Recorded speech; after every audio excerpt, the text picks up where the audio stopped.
여러분, 우리가 좀 전에 관계를 이야기했는데 우리가 인간 사회생활을 하다 보면 또 교회 생활 속에서도 이 인간관계 가운데 갈등이 생기는 순간이 있죠. 그래서 뭐 우리 교회는 그런 분도 안 계시겠지만 여러분 이런 표현 들어보셨죠? 이런 표현을 써서 좀 죄송합니다. 똥이 네, 예, 뭐 때문에 피하죠? 우리가 무서워서 피하는 게 아니고 뭐 더러워서 피한다, 이런 표현은 좀 강단에서 안 쓰면 좋은데, 특별히 우리가 이제 사회생활 속에 여러분들이 그런 존재가 되면 안 되겠죠. 절대 그러면 복음 전파가 완전히 막힙니다. 그래서 우리는 관계 속에서 참 지혜롭게 그렇게 관계를 풀어나가는 일이 굉장히 중요하죠. 진짜 부득이한 경우는 우리가 피해야 할 수밖에도 없습니다. 여러분, 성경에도 우리가 이 사람은 꼭 피해야 돼요. 오늘 이 사람 이야기를 하려고요. 누굴까요? 오늘 본문에 나왔죠? 여자로 시작하신 분입니다.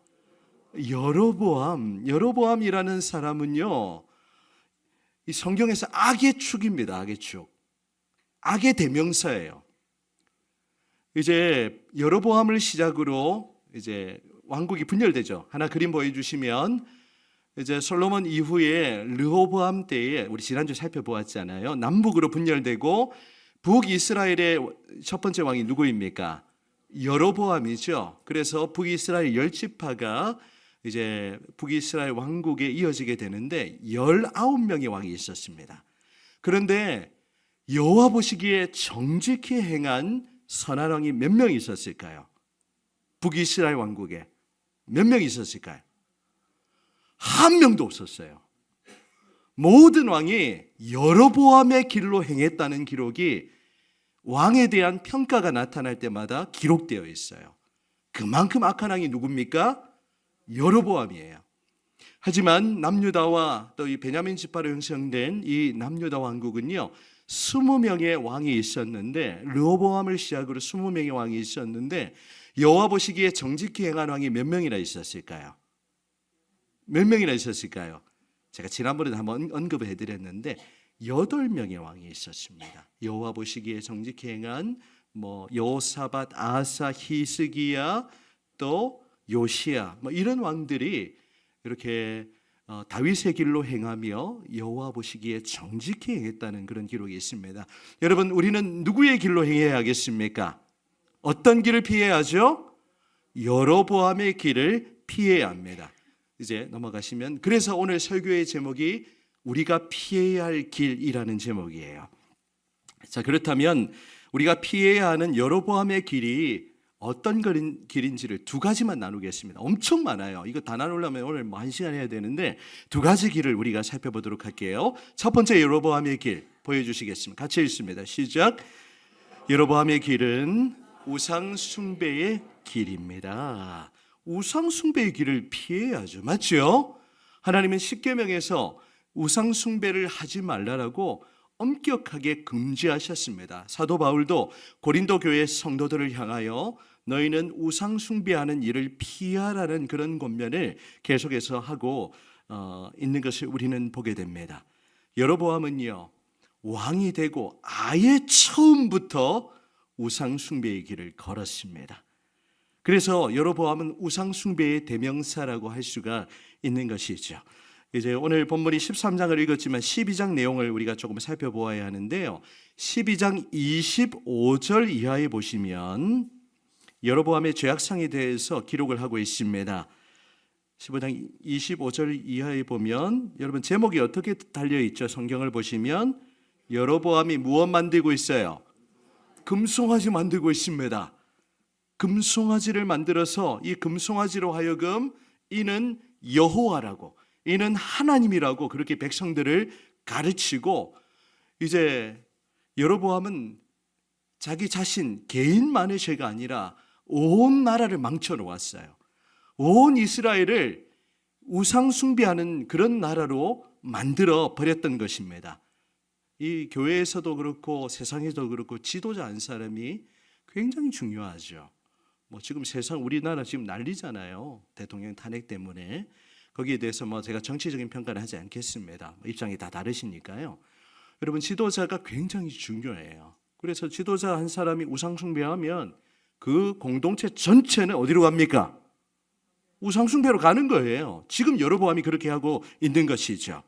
이제 여로보암은요, 이제 북이스라엘 왕이 되었지만 혹시라도 이스라엘 10지파가 자기를 떠나서 예루살렘 성경, 유다에 있잖아요. 유다 지역에. 거기 가서 예배를 드리는 것을 두려워했습니다. 다시 백성들의 마음이 다윗의 가문을 따를 것을 두려워했던 것이죠. 그래서 고민 끝에 한 가지 묘수를 떠올리게 되는데 그 묘수가 바로 금송아지를 만드는 거였습니다. 오늘 열왕기상 12장 28절 말씀 화면에 있습니다. 같이 한번 우리 보시면 이에 계획하고 두 금송아지를 만들고 무리에게 말하기를 너희가 다시는 예루살렘에 올라갈 것이 없다. 예루살렘은 고지대에 있기 때문에 올라간다는 표현을 쓰고 있습니다. 지역적으로는 아래였지만 자, 같이 읽어봅니다. 이스라엘아, 시작. 이스라엘아.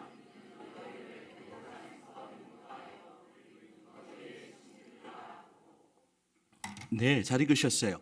여러분, 금송아지 2마리를 세워놓고 이 금송아지를 향해서 뭐라고 얘기하고 있습니까 지금? 예? 너희를 애굽에서 인도한 너희의 신들이라 그렇게 말하고 있는 거예요. 여로보암은 정치적인 목적을 이루기 위해서 지금 종교적인 수단을 사용하고 있는 것이죠. 오늘 여러분 목장 나눔지 적용 질문 1번에 보면 여로보암이 금송아지를 베델과 단에 세운 이유는 무엇입니까? 인데요. 백성들로 하여금 여호와 하나님을 섬기지 못하도록 하기 위해서 지금 베델과 단에 금송아지를 세웠는데요. 북이스라엘의 경계선, 남북 경계선을 의미하는 겁니다. 남쪽과 북쪽에 두어서 이제 예루살렘으로 가지 못하도록 금송아지를 베델과 단에 그렇게 세웠던 것입니다. 그래서 이 여로보암은 자기 자신만 그렇게 하면 또 모르겠어요. 온 이스라엘 공동체를 멸망의 구렁텅이로, 악의 구렁텅이로 몰아가고 있는 것입니다. 여러분 성경에서 금송아지 하면 뭐가 떠올리시죠? 아론의 금송아지가 또 떠오르죠. 예, 우리 출애굽기에서 이미 살펴보았습니다. 모세가 시내산 올라가는데 안 내려오니까 이제 백성들의 마음이 급한 거예요. 그러니까 아론한테 막 우리에게 신이 필요하다 막 얘기하니까 아론이 어떻게 합니까? 금기고리 싹 다 모아가지고 녹여가지고 금송아지를 만들고 백성들에게 이렇게 외쳤습니다. 출애굽기 32장 4절 아론이 그들의 손에서 금고리를 받아 부어서 조각칼로 새겨 송아지 형상을 만드니 그들이 말하되 같이 있습니다. 이스라엘아, 시작. 이스라엘아, 너희를 애굽 땅에서 인도하여 낸 너희의 신이다. 야, 이렇게 외쳤던 거예요. 똑같은 절차를 지금 여로보암이 밟고 있는 것입니다. 여러분, 우리는 이 금송아지로 대표되는 우상 숭배의 길을 피해야 합니다. 여로보암의 길이 바로 우상 숭배의 길이었어요. 이 여로보암이 걸었던 이 온 이스라엘 공동체를 망하게 하는 이 우상 숭배의 죄악을 우리는 답습하지 않고 그 길을 피해야 하는 것입니다. 여러분 가운데 우상 숭배하시는 분들 계십니까? 안 계시죠? 네. 여러분 우상 숭배는 어렵게 생각할 게 없죠. 하나님보다 더 좋아하고 사랑하면 그게 우상 숭배입니다. 여러분 솔직하게 마음속으로 대답해 보세요. 하나님보다 더 좋아하는 건 뭔지 한번 얘기해 보세요. 오늘 목장 모임을 한번 나눠보셔요. 여러분 돈 안 좋아하십니까? 오늘 점심시간에 아내가 금기고리 하나 이거 들고 주인 나오세요 그러는데 아무도 안 나와요. 이거 금이 꽤 될 것 같은데 혹시 주인 없으시죠? 네, 팔아서 헌금하라고 하는데 요즘 그값이 보통이 아니래가지고 네, 헌금하시기 바랍니다. 모르겠어요. 또 뭐 오늘 오전에 계셨던 분인지 알 수 없는데 그래서 여러분 이 금송아지는요 소위 말하는 맘모니즘을 대표하는 그런 상징물입니다.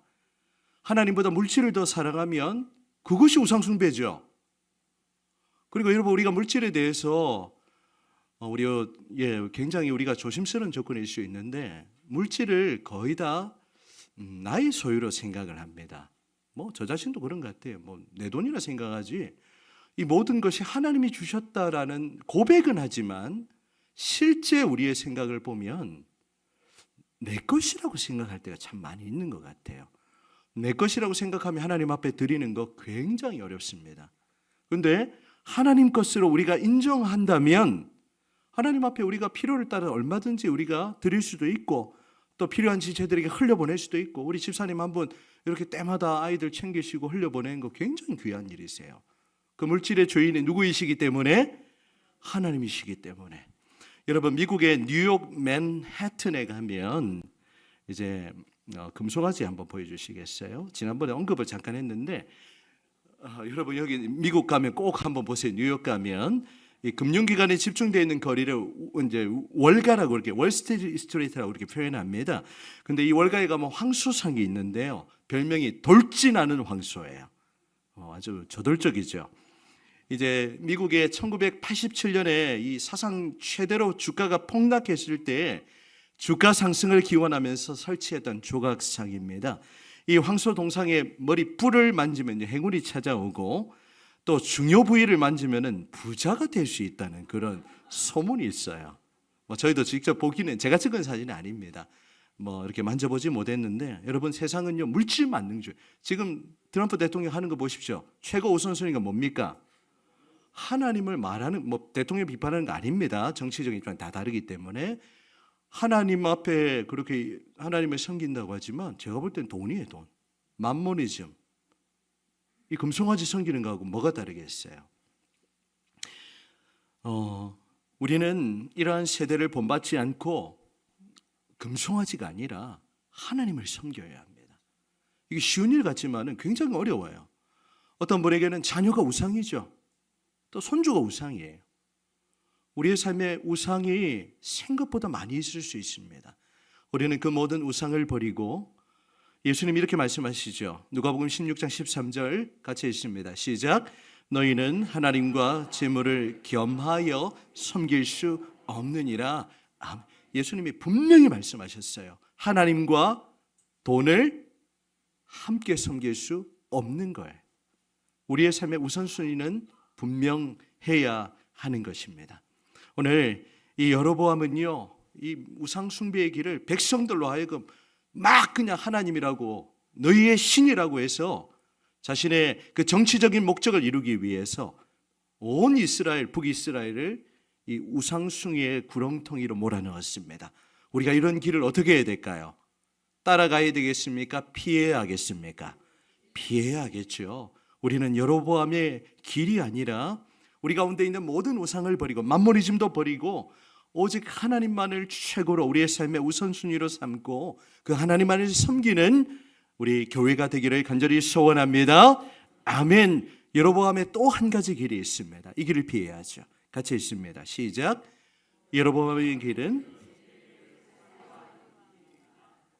아멘. 좀 어려운 표현이죠. 예배를 사유한다. 자기 마음대로 했다는 의미예요. 우리가 레위기 살피면서도 우리가 하나님이 규정하신 방식대로 예배해야 된다, 그런 메시지를 함께 나누었는데, 여로보암의 죄는요 수없이 많이 있어요. 사실 이 짧은 시간에 모든 내용 다 살펴볼 수가 없고, 한 가지만 더 살펴보면 금송아지 만들어가지고 백성들 우상숭배에 빠지게 한 것도 큰 죄인데 이제 한술 더 뜨고 있어요.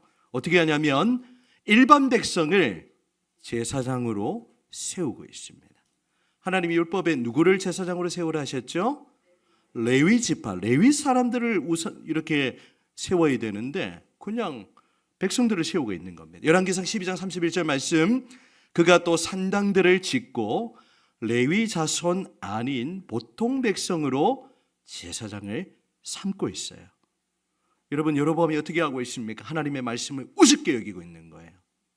율법이 금하고 있는 일을 주저하지 않고 행하고 있는 거죠. 그의 눈에는 하나님을 두려워하는 모습이 전혀 보이지를 않습니다. 이제 이 앞부분에 보면 하나님의 사람이 와서 여로보암이 이 우상의 제단 만든 거 책망했는데 그 책망 듣고도 전혀 회개하지 않고 악한 길에서 돌이키지 않았습니다. 오히려 그 선지자를 해치려다가 자신의 손이 말라버리는 그런 벌을 받게 됐죠. 여러분, 하나님이 치시면 정신 차려야 안 됩니까? 그런데도 정신 못 차리고 진짜 철면피입니다. 회개할 생각이 눈꼽만큼도 없는 것이죠. 선지자의 경고에도 불구하고 하나님을 두려워하는 마음을 전혀 가지지 않았습니다. 여로보암은 계속해서 예배를 사유화하는 자기 마음대로 하는 그런 시도를 멈추지 않고 있어요. 오늘 본문 열왕기상 13장 33절에도 기록하고 있죠. 여로보암이 이 일 후에도 그의 악한 길에서 떠나 돌이키지 아니하고, 다시 있습니다. 시작. 다시 일반 백성을 산당의 제사장으로 삼되 누구든지 자원하면 그 사람을 산당의 제사장으로 삼았으므로 기록하고 있습니다. 하나님이 하지 말랬는데 선지자 보내가지고 또다시 예배를 사유화하고 있는 모습. 여러분, 오늘 하나님을 예배하는 우리의 모습을 돌아봅니다. 우리는 하나님을 예배하는 것을 얼마나 귀중하게 여기고 있습니까? 예배를 얼마나 소중하게 여기고 계세요? 여로보암도 그러하고 또 이전에 여러분 사울도 그러했죠. 사무엘이 제사를 드려야 되는데 사무엘 안 오니까 어떻게 합니까? 자기 마음대로 제사를 드려버려요. 자기 마음대로. 이게 예배를 사유화한다는 의미입니다. 오늘 목자님들 오늘 나누실 때 이 내용을 잘 기억하셔가지고 우리 가운데도 예배를 사유화하려는 모습, 내가 원하는 방식으로 내가 좋아하는 대로 그렇게 예배를 드리는 것이 아니라 하나님이 기뻐 받으시는 그런 영적 예배를 드려야겠죠. 여러분, 우리 현대 요즘 시대 보면요, 트렌드가 있잖아요. 교회도 그렇고 찬양도 그렇고, 우리 특별히 찬양팀이 있는데 요즘 뭐 좀 잘 나가는 교회 보면 뭐 조명 화려하게 음악 끝내줍니다. 완전히 그렇게 해서 막 보컬들 완전히 무슨 가수처럼 그렇게 노래 부르고, 그렇게 해야만 하나님이 예배를 받으시나요? 뭐 그게 잘못됐다는 건 아닙니다. 마치 그렇게 안 하면 예배를 뭐 제대로 못 드리는 것처럼 그렇게 생각하는 오류에 빠져서도 안 되죠. 우리 찬양팀이 기억하시기 바라요. 우리가 주일 오후에 찬양하는 것도 우리의 이 마음을 다해 다윗과 같은 그런 마음으로 하나님을 찬양하면 뭐 악기가 때로 부족하고 뭐 실력이 좀 떨어져도 하나님이 기뻐 받으시면 그게 예배지. 마치 그런 거 카피해 가지고 따라하는 것이 마치 뭐 진정한 예배인 것처럼 그런 생각에 빠질 이유가 전혀 없는 겁니다. 오늘 오후 예배도 마찬가지죠. 우리는 빨리 아마 마음속에 빨리 설교 그만하고 빨리 목장 모임 가야 하는데 왜 이렇게 설교를 길게 하노? 이렇게 생각하실 수도 있는데, 여러분, 하나님 앞에 나아가는 우리의 중심이 가장 중요합니다. 그게 다윗의 마음이었어요. 그래서 성경은 여로보암의 길을 피하고 다윗의 길로 행하라는 그런 메시지를 계속해서 우리에게 주고 있는 것이죠. 여러분, 예배를 사유하려는 모습, 은연중에 굉장히 우리 가운데 많이 있습니다. 오늘 목장 모임을 통해서도 함께 나누시고요. 우리는 이제 여로보암의 길을 피하고 하나님을 온전하게 예배하며 그렇게 하나님만을 섬기는 그런 주의 교회가 되기를 간절히 소망합니다. 사랑하는 여러분, 오늘 이 오후 예배를 하나님 앞에 드리며 우리가 이 여로보암의 길로 행하는 그런 모습들을 하나님 앞에 또 내려놓고 회개할 뿐만이 아니라 여러분 한 분 한 분이 하나님 앞에 참된 예배자로 서시고 또 예배를 사유하려는 모든 시도를 멈추고 하나님이 기뻐 받으시는 그런 참된 예배를 향하여 또 우리의 이런 공적인 예배뿐만이 아니라 우리의 삶을 예배로 하나님 앞에 드리시는 복된 저와 여러분들이 다 되시기를 주님의 이름으로 축원합니다. 아멘.